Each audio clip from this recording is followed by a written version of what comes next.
This is Mindrolling. We're back.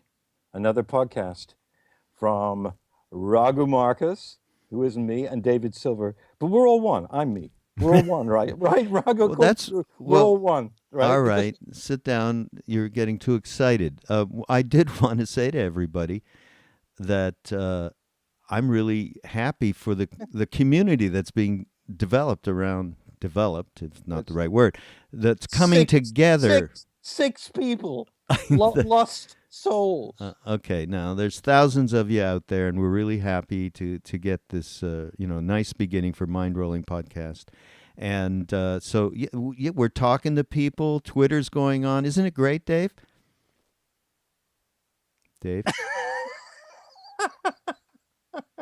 Yeah, it's great. Oh, God, help you. I mean, I'm not the big communal guy. I really love, being here with my, Fox Soccer channel and my pictures of, All right, great, don't of great saints. That's what I want. Don't admit to too much on this podcast. Well, okay? I mean, okay, Shirdi Sai Baba. If you've never heard of him, 190 million people in India worship him. And I do, in New York. That's it. And you're just there doing that. That's basically my trip. That's good. But I do want to say to everybody, we do appreciate your support. Yeah, I do too, really. And I do. You do? Okay. No, I do, really. I don't want to make myself out to be some kind of, Scrooge. I love you people. Don't mind him too much, folks. I mean, we do try and get him normalized by bringing him. We bring him to the occasional retreat that we like to go to, and by that we socialize Dave a little bit. You got integrated a little bit a couple of months ago, didn't you? It's not true. People who like me think I'm very charming and gregarious, but and they used to say that about you too. Oh, well. Back to your support, everybody. We are happy to announce that we've got Amazon with us now, and you're going to go to mindrollingpodcast.com, and it's a great way, really it is, aside from all of the joking that we do and how we're, terrible at promoting anything ourselves. But this is true. This is true. And but it's a great way to support the podcast because people buy stuff from Amazon all the time. I mean, everybody does. Yeah, and you have to, unless it's something you can buy at a local store near you and you can support a store, but unfortunately there are no bookstores. So what's the difference between Amazon and Barnes and Noble? I'd rather go to Amazon actually at this point, But also there are things you can't get any other way but by Amazon. Amazon's amazing, and we are there. Yeah. So we have a portal, and if you buy something on Amazon, be it a screwdriver or the works of Tolstoy or a small car, we will benefit if you go through our portal, right, Raghu? That's it, boy. And by we will benefit, I mean we'll be able to keep the podcast going. I mean we're not taking cruises. You would like to be on that cruise ship that got recently. That's the wrong word. The shit was flowing in the aisles. That was fun. No, it's horrible for them. I mean, I can just imagine how much complaining I would do. Oh my God, I would not be one of those people playing, volleyball on the deck. I would be screaming about the urine-soaked carpets. Did you get that today? This is going to be dated by the time you hear that, but you all saw it. It's so sad when people want to go on a little vacation and they have to deal with adversity. Just but that's terrible. part of what we're going to talk about today, Raghu, right? It is, but we're not there yet. We're not there yet. Okay, no, okay. I want to introduce also audible.com, audibletrial.com/mindrolling gets you to be able to, another way to support us because they give you a free trial, and for signing up for that, you get a free book. And the free trial is probably, it's something like if you need to, commit after 30 days, I would imagine. And I'm going to recommend to you an incredible book. And it's by a woman named Temple Grandin, Grandin. And she was there was an HBO show on her. And she was an autistic person who is, rather, and she became an expert in animal care. And even at some point, she even helped to revise the way that animals were processed through stockyards for more absolutely better conditions for the animal to go through this. Whatever that could be, basically. But she improved those conditions. She's an incredible intuit around animals, and I just love this book. I'm sorry, Raghu. No, animals make us human. An incredible Temple Grandin. So, wanted to recommend that to you all. And go to it's right up there. Audible. You can go to the site and look for it, but basically go to audibletrial.com/mindrolling, and that way it's a great way to support us. And again, we really appreciate it, and because it's a nice community. I don't care what you say, Silver. Yeah, no, I've calmed down now. And I wanted to say about Temple Grandin something, which is that I don't know her, but I did see the HBO show, and Claire Danes plays Temple Grandin, Right. and does a magnificent job. And as most of you know, Claire Danes' show Homeland is like the biggest thing on television in 2012, 2013 era.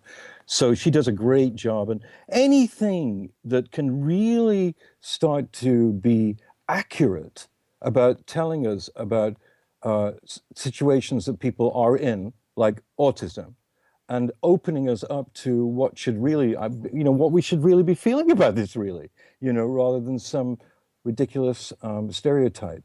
And she does a brilliant job, and the book is really great because it's about animals too. And you were going to talk a little bit about animals, Raghu. Raghu has a lot of dogs. Raghu and his wife Saraswati have some beautiful dogs who I adore.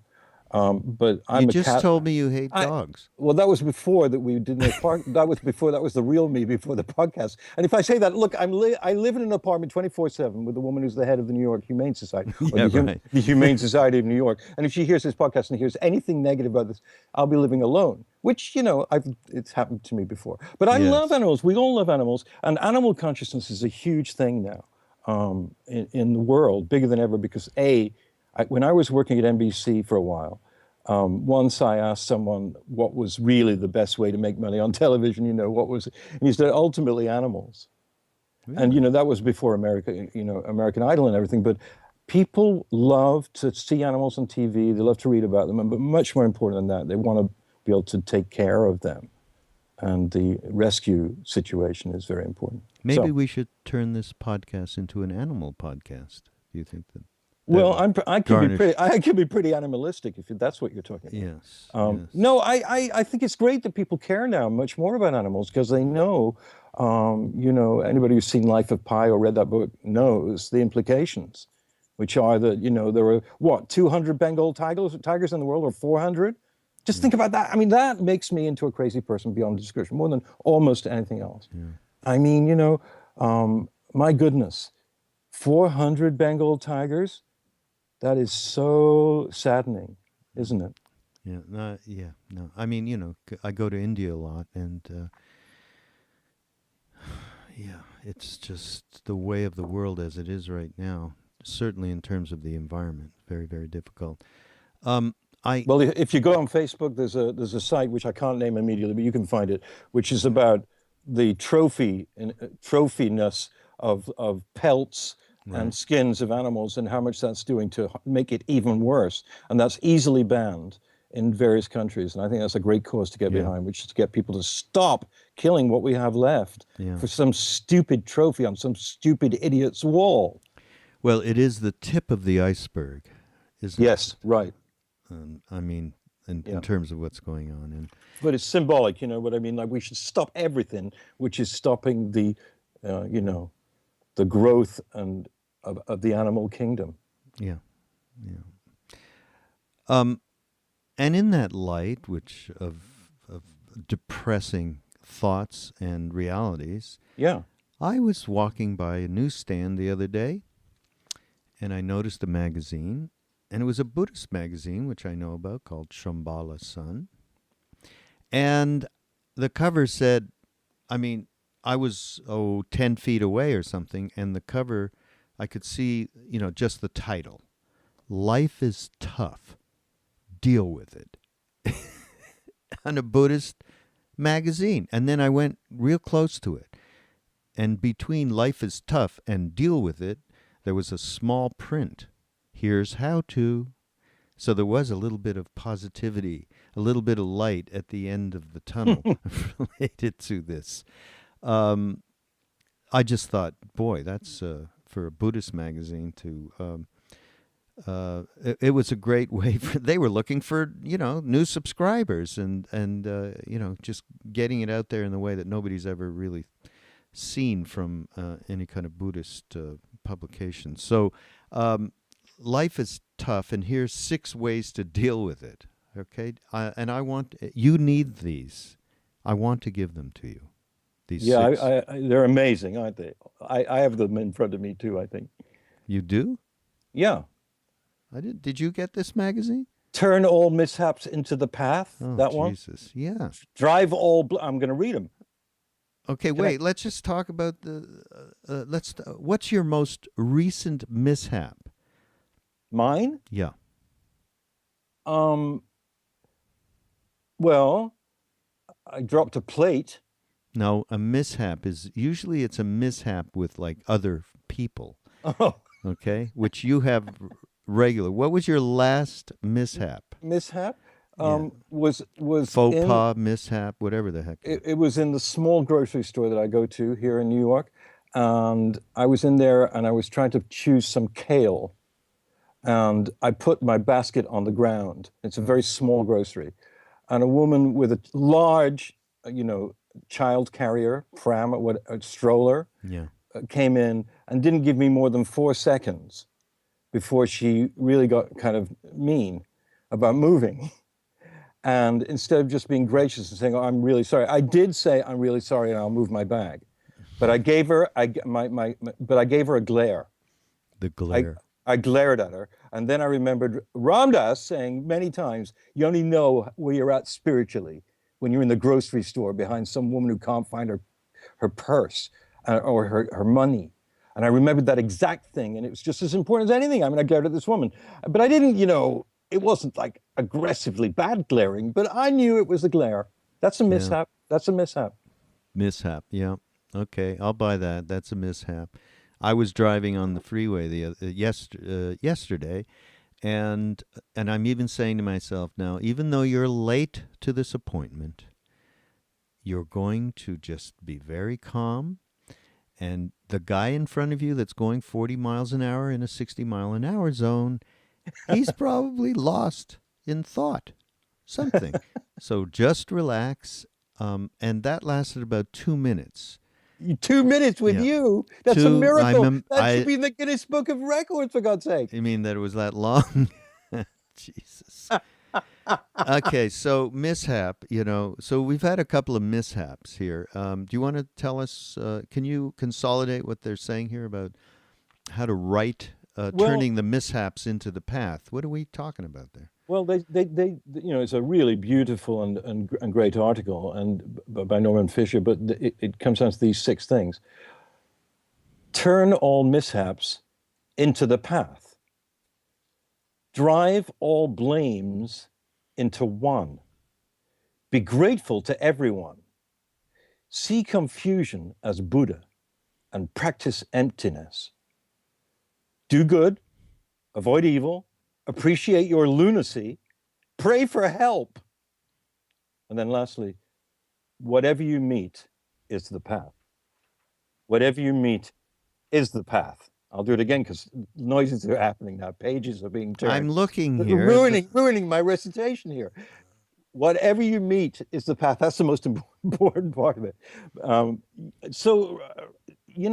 He's saying you're not going to get away from the very basic reality that life is tough, and this incarnation, this time and this place, always has been. Actually, life is tough. But what he's saying, which is so great, is that an ancient set of Buddhist slogans really, gives us 6 ways to deal with it. Yeah, that's the one thing about these Buddhists. They really got a little scientific thing going on there. So when they explain shit, it really makes sense, isn't it? Oh, say more about that. I love that. That you think that it's scientific. It's like they've spent like centuries refining what reality is. Right. It started out Naropa. What was the in the 12th century in Nyingma, northern? the Nyingma was Yeah, the original yeah, and it lineage, I think. Yeah. yeah, there was a university. Dalai Lama talks about it. Anyhow, Buddhism was exported from there into Tibet and mixed with whatever was going on there, and then they spent literally centuries and centuries refining the concept of reality and how to get there, and so this all comes from that way back when the work that they have done. Anyhow, not to belabor this, but this life is tough, and we talk about. Actually, there's somebody who wrote to us. I don't know if you saw this, Dave, Yeah. and just said, like, I don't know, I'm in my 20s, and I'm finding out about all of this stuff, that there is another reality that's not, that seems more right than the one that I have been assuming.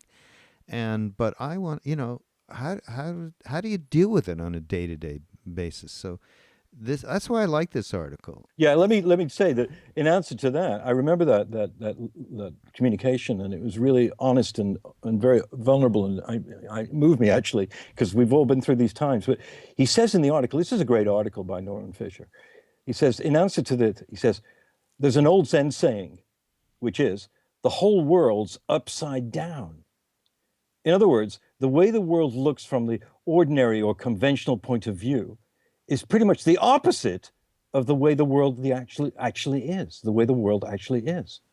So he's saying that, the world isn't what we want it to be, so we've got to learn the techniques to live with it. Right, exactly. And there's suffering. I mean, Rhondas said one time when I was in his company, he just said it out loud. He said, oh, there's such a massive amount of suffering on this planet. And even though you think, well, that's an obvious statement, but he was feeling it kind of. And there is, I mean, you just only have to tune in to CNN to know that.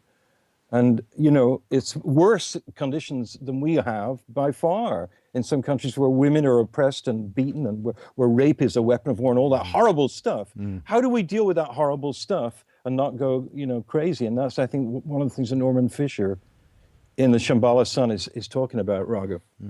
And I think to put it into as practical. But could you just talk about the word scientific for a minute? In connection with the Buddhist, with the Tibetans, the development of Buddhism. Yeah. I think what I mean is that they have the way that we think of scientists here in the West and what they do and how much time they spend on it. And, they have become accomplished at their, particular scientific, what they were studying in school to be it from aerospace to computers to God knows what. The way that they have spent the time, they've done the time, and that they are completely devoted to finding the truth. In the case of science, it's a physical truth. In the case of the Tibetans with the Buddhist thought, it's of course the internal truth from which all external stuff happens. So I just think they have spent, in centuries and centuries and centuries refining this. That's what I mean by science in that respect. Yeah. And of course, the Dalai Lama spends a lot of time hanging around with scientists in different programs at different universities in the United States. They use some of the monks as subjects to find the correlations between the reality scientifically of what's going on inside somebody. So it certainly is coming together, and who's doing this with the scientists? The Tibetans. There's a reason for that. I do want to jump here though to sure. Again, we're going back to this article, Life is Tough, Deal with It. And, they're using it almost as, a street term, life is tough, football term, basically. It's real America. And but these you know, we need to be given this stuff so we can understand it. And you know, and as David and I just said, to be serious for 1 second here, you know, we both ran into stuff where we lost it. You know, I mean, you're talking about small stuff. You know, of course it's small stuff, and I'm sure both of us could sit here and recount lots of incidents where it was bigger than that, and there's people and their feelings involved, and so on and so forth, where our self-interest overcame compassion. So I think that these little instructions that we're given, they're applying to every one of us all day long, every day. And in this case, I think this is what I'm trying to say here, David, that this turning all of these kinds of mishaps where you realize that your self-interest is way in front of any kind of compassionate action or giving a shit about anybody else. You Correct. see that happening. Right. And you turn that into awareness. Okay, I am aware that that is happening, and I am going to allow myself to transform, understanding primarily that I am feeding my self-interest by continuing to be angry, in my case, at this person in front of me who is driving too slow and is stopping me from getting where I need to go. I am going to stop my own predilections, and the first thing to do is to use it as, you know, as Rhondas has said, grist for the mill. And that is the very first thing that has to happen before anything can happen. So I think, you know, we're joking about this this article, and that is a fabulous first step for anybody to take, and last step. I mean, in terms of awareness, becoming aware.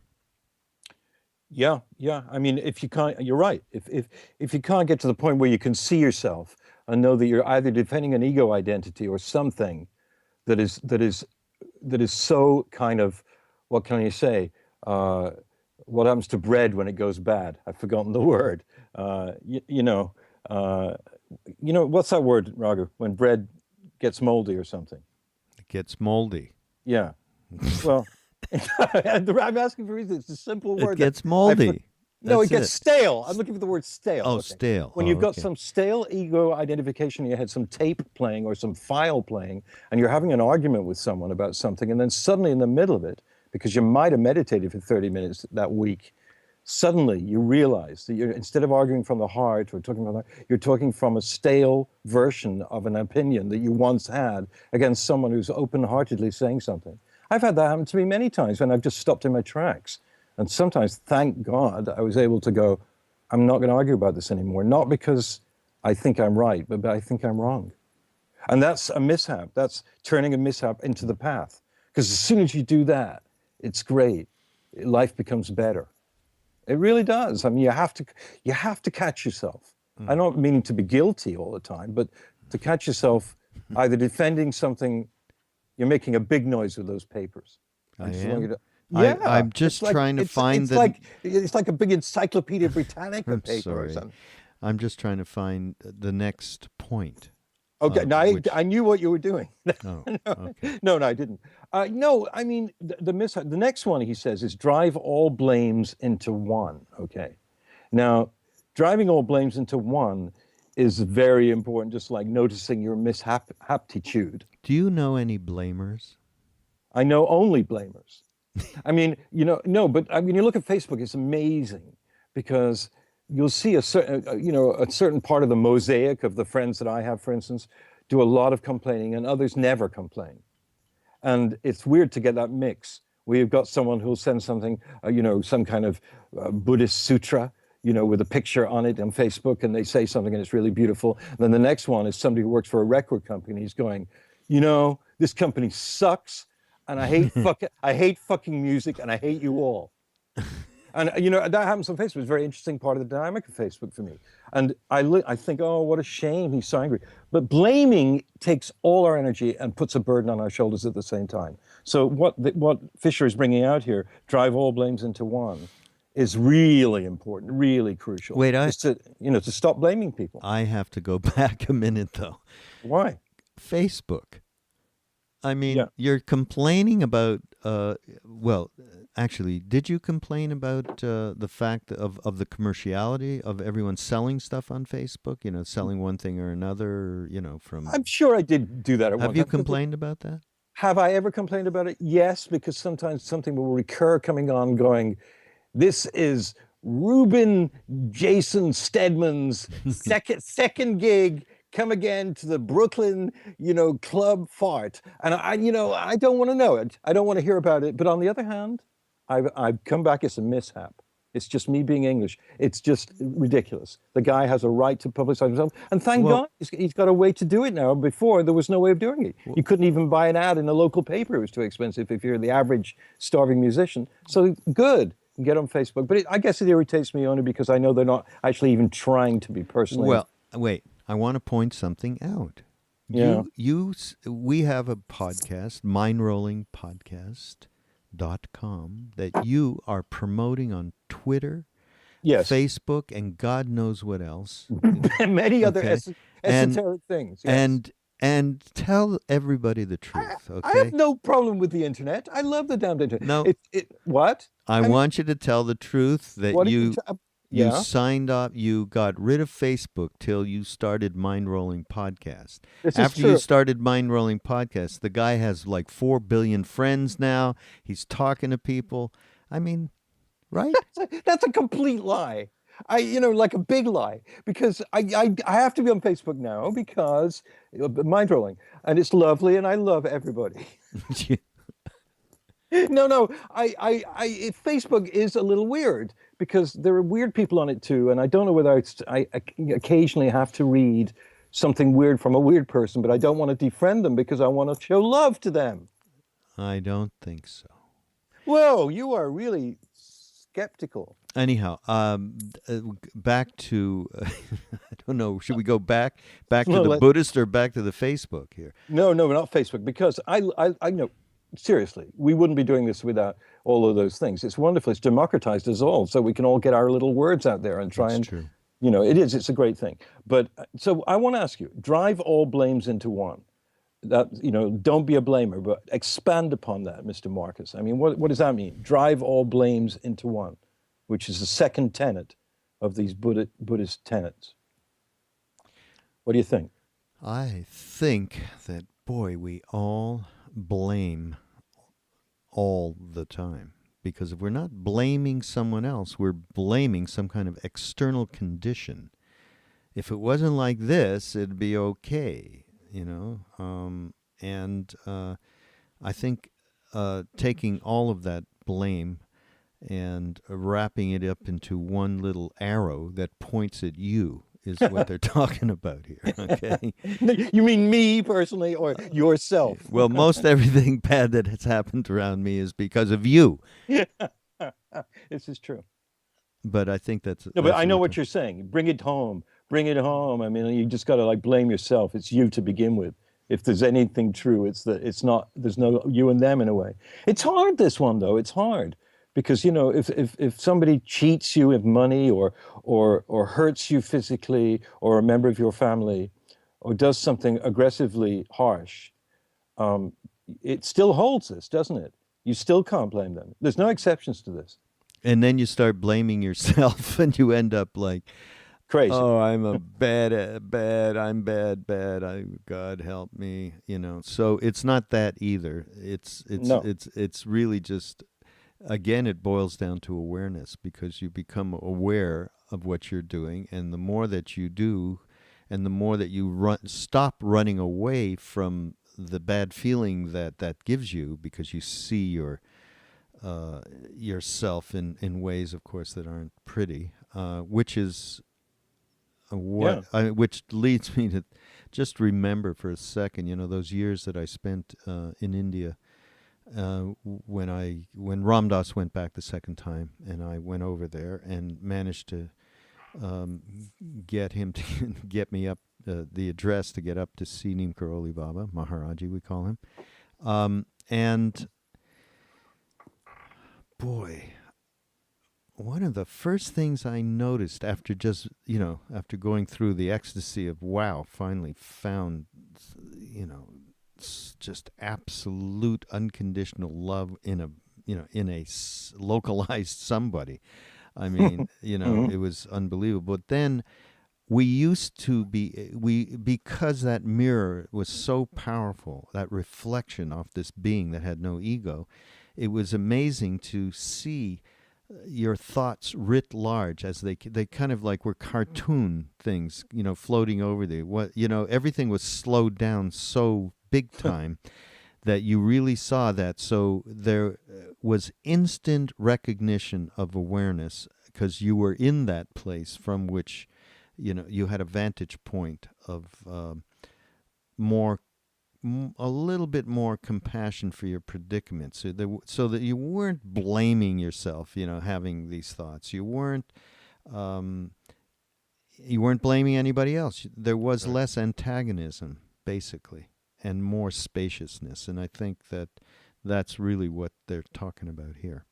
But yeah, I'm very fortunate to have that kind of experience. So it was deeply ingrained. But I still got mad at that guy who was in front of me yesterday. I'll tell you that. So this is it's a lifetime's work. So anybody who's listening out there, and you guys, in college or just out of it, or I mean, this really applies to everybody, but it's just first step is just awareness and knowing this is a lifetime job, all the way to the end. Is to have this awareness and develop it. And what's number 3, Number Mr. 3 Silver? is in these 6 is be grateful to everyone. Be grateful to everyone. Hmm. And this one is beautiful, because it's one of those things of, if you really give, you really receive. I mean, being grateful to maybe someone who was, I mean, I don't know. I went to get a new phone last week, a home phone, and I went into one store where the person, who had to help me find a phone was incredibly hostile, rude, Oh. and brutally disinterested in me. And it was such a challenge, because I did feel those arrows of anger coming out of my viscera, of just saying to him, look, what's your trip? You're being paid to help me. You're not helping me. I need this phone. You are really making me sick. That went through me totally. Well, there's no excuse for it, really, because after all, life is too short for this. You've got to have compassion for why this person. I know this sounds so ridiculous sometimes, but I know it's true. And thank goodness I can say that in this particular occasion, I was very gracious and polite. But I left the store and went to Best Buy instead, where the people were totally lovely and gracious. But I didn't fire back arrows at him, because, because why? It was because of years and years and years and years of noticing that this is not getting me anywhere. And it's against all, love. It's against love. Hmm. So be grateful to everyone. It sounds like such a hippy dippy thing, but it's a tough one. That's talk about tough. Be grateful to everyone, everybody, even people you do not like. Hmm. Right? Yeah, it's interesting. I've never really read something like this out of the, that would be like 6 ways to, deal with life is tough. Deal with it, and so you get 6 points to deal I with. mean, there are And actually more. gratefulness being There, what? there are more. There are more, because out of the 6, some of them break up into other pieces. So you say there are 10 actually, but there are six sort of categories and maybe 10 approaches. Hmm. Like the next one is see confusion as Buddha and practice emptiness. Okay, so that's Buddhist practice. See confusion as Buddha, not bliss, not perfection, not a perfect mathematical formula, not a totally beautiful animal or piece of jewelry, but confusion. See Yeah. confusion as Buddha and practice emptiness. I can't even speak about that, because it's too it's like just the words are enough there. I think in terms of reflecting the way that you and I have been reflecting on these kinds of matters and not getting too arcane. Emptiness is a big, big, big That's yeah, exactly. subject, a big topic, and not, and it certainly is not about being empty. It's about being full, and it's how they term, the two variables of emptiness and fullness really are one, and it's the investigation, it's really the investigation that they make, that we can take little steps to make ourselves. And that's what they're talking about here is underlying reality, and the understanding of confusion. At least we know we have. Well, we very well know we have it, and that there is an underlying reality, right? That is the truth, and once we have any realization of it through an internal investigation, then we begin to get less stuck in all of the things, fear, etc., emptiness. Is what that means.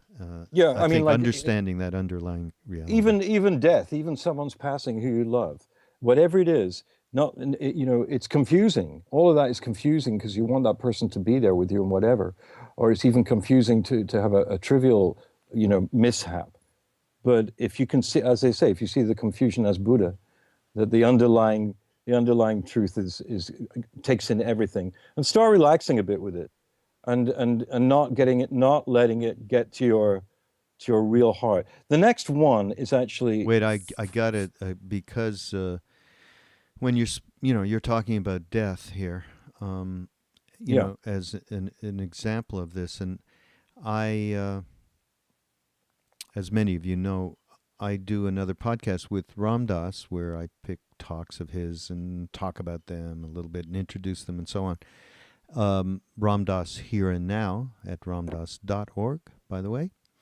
I will not go into this as too lengthy a thing at all, but I think it points to what's being talked about here, and that is my dad passed away a couple of weeks ago, and I did a podcast with Ramdas, and on the subject of death and dying, and in the midst of doing it, which is it was very cathartic. Now my dad was 93. He was part of our greater family of people around Neem Karoli Baba in India.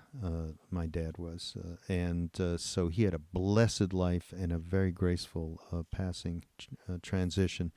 Of course, we have family. We have been going through what you would expect related to losing somebody like that. So, in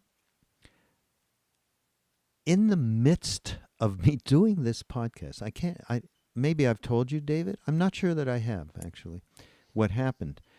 I talked about sitting with him and in the days before he passed, and being in that moment, completely in the moment.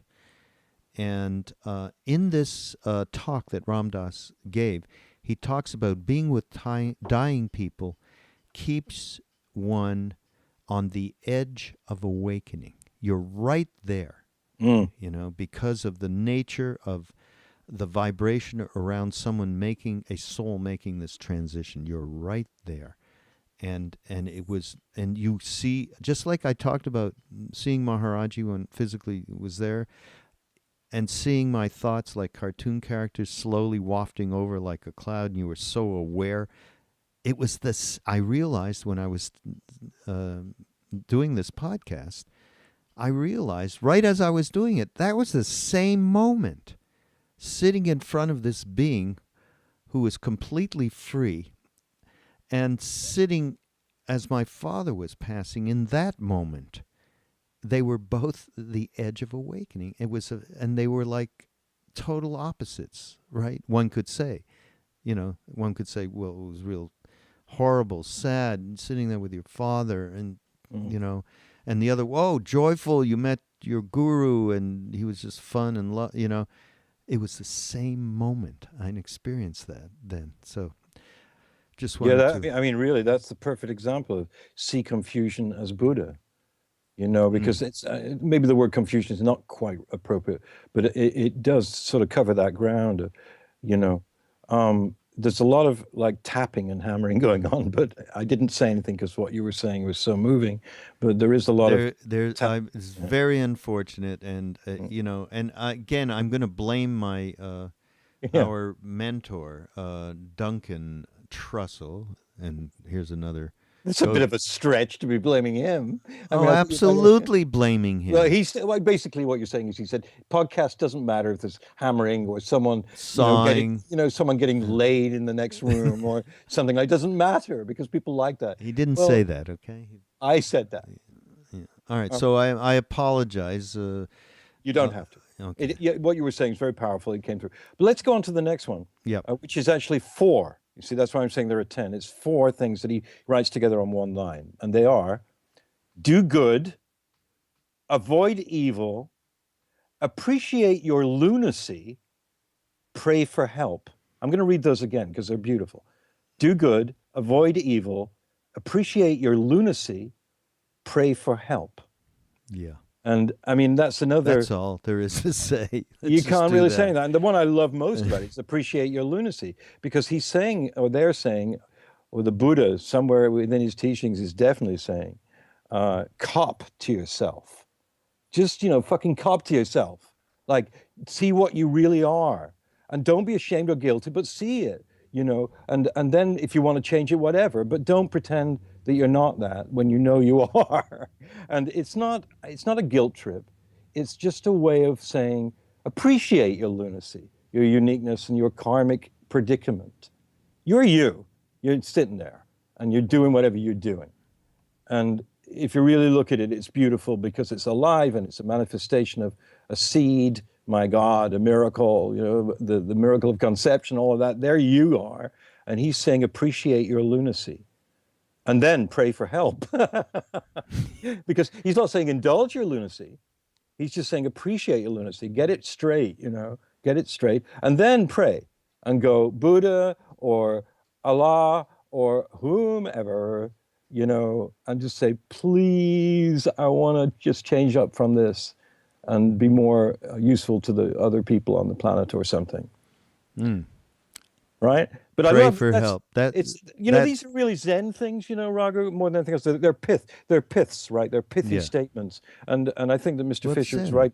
It's Tibetan. They're Tibetans. This magazine is Tibetan Buddhism, and so it is a little unusual. Gratitude, but I certainly resonate with appreciate your lunacy. And that particularly applies to you. So let's just get that straight. Right. I've overcome that, and I'm extremely balanced and sane now. Yes. So I did it. Don't believe a word he says, folks, because we know the truth. All right, number 6 is... You read it. Whatever you meet is the path. Now, I love that best, because these are all fantastic things. You guys who are writing to us and saying, what in the hell can you do to get along every day in this world? These are great. So that's why I'm really happy. I noticed this magazine and I bought it. And because whatever you meet is everything that happens for every second, every person you meet, every phone that ring that you hear, every, line of sight thing is perfect for moving forward and becoming more conscious. Perfect fodder. I mean, grist for the mill. Period. That's he had a great title for that book. That was perfect. Grist for the mill. But that's what this means. Everything is the path. There isn't spirituality and then regular life.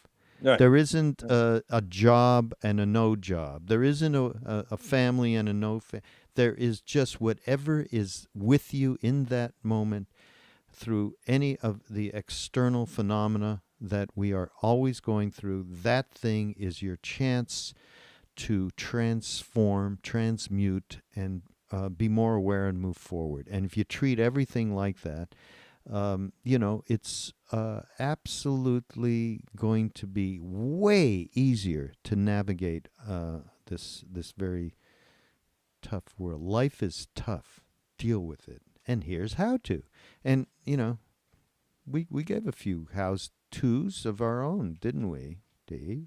Yeah, yeah. But I think, you were very taken by this Shambala Sun article because it's a real attempt on the part of the editors and, of course, the writer, Norman Fischer, to, do something that will be helpful to the person reading it rather than just something interesting or something historically or scholastically important. No, this is what he's saying. Life is tough, and we all know it is. And here are 6 ways to deal with it. And it's not just pablum, because we know that this particular tradition of Buddhism has many manifestations, but one of them is the ability to say something very quickly in a sentence. They call them pithy statements, and they are. And I've found in my life that they've helped me so many times. It sort of stops you in your tracks. And Sharon Salzberg, the Buddhist teacher, is very good on this. If you read her or go and see her, because she will always bring it down to that moment. Like she'll talk about, what is it like when a friend of yours has a tremendous success? Do you love them for it, and do you love their success, or are you jealous? Now that's pretty fundamental stuff. It's pretty fundamental stuff, but Sharon gets at it from both her own intelligence and from the whole history of Buddhist teachings. And it's so great that the Buddhists are so, the only word I can use is sophisticated. That they just know, and you said it before, Raghu, they've just thousands of years, 2,500 years of perfecting what the Buddha said in the sutras and in the teachings, and making it more and more and more and more and more and more exact, and yet also retaining the sort of spaciousness of it. It's amazing. I'm just rhapsodizing now. Yes, you are. And we've had enough of it, okay? I know. Let's get back to the nasty stuff. Jeez. Yeah. And what we're going to get back to right now is to tell you that Audible.com is really a great sponsor for us. And it's great because it's a great company, but it's also great to have a sponsor. And if you go to audibletrial.com/mindrolling, that's a portal by which you can get a book. And for the first 30 days, if you join them, a free book, anyone you want, and have someone wonderful read it to you while you're driving or while you're meditating or what, if you do that. What? Read it to you? It's a book. Somebody's reading the book. That's what I'm saying. Oh, somebody. Oh, I thought you meant the person next to you in the car. I'm doing a really good promotion thing here, which is very hard for me, but I'm doing it. So someone reads the book to you on, disc or on file. And sometimes it's the person that wrote the book and sometimes it's not, but they're very careful. Anyway, the fact of the matter is, if you get a book from them and then buy books from them, we get a small percentage of that, which helps support this podcast. So it's really good. We're also involved with Amazon.com in the same way, and you can go to our website and check it out. If you go through that Amazon to get a book that you like or one we've recommended or not, whatever you want, or it doesn't have to be a book. If you do it through us, it helps support us without, hurting you. It's something you want. Not hurting you, hurting your pocketbook. It's not going to hurt. I mean, let's be. No, but what I mean, but you know what I'm saying? I'm saying that instead of just giving a donation, which, people do and other people don't, you might want a book, instead of just going to Amazon and buying it, buy it through us, folks. Yes. If you like. And do that. Don't say you're going to do it. Do it. And I'll be watching you and everything. God, an awful person. Jeez. I mean, what? Anyhow, I don't care what you say about me, by the way. I know you don't. It's not true. After all these years. Yeah, I don't care. In fact, criticism and insult from you is better. It's better than pleasant, sycophantic lovingness from other people. Thank you. I really think you mean that as I do. You do mean it. I do. Yeah. All right. Well, I think we've had enough of each other for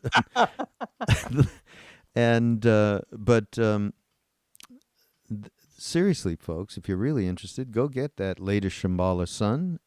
It's Life is Tough and here's how to deal with it. It's the March 2013 one. Yeah. March and we hope you enjoy, and We are Mindrollers at mindrolling.com, podcast.com. Hey, you know why I screwed that up, Dave? Because I want to tell you something. I know why. No, I it's not. personally Forget know. that.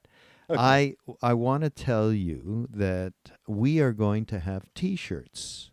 We are now going to have Mindrolling T-shirts with our extraordinary logo. So I wanted everybody to know that we are going to have those up in the next, hopefully soon. Soon, either not long after you hear this podcast. So thank you again, everybody, and you will hear from us shortly at mindrollingpodcast.com. Bye, Dave. Bye, Raghu. Bye, everybody.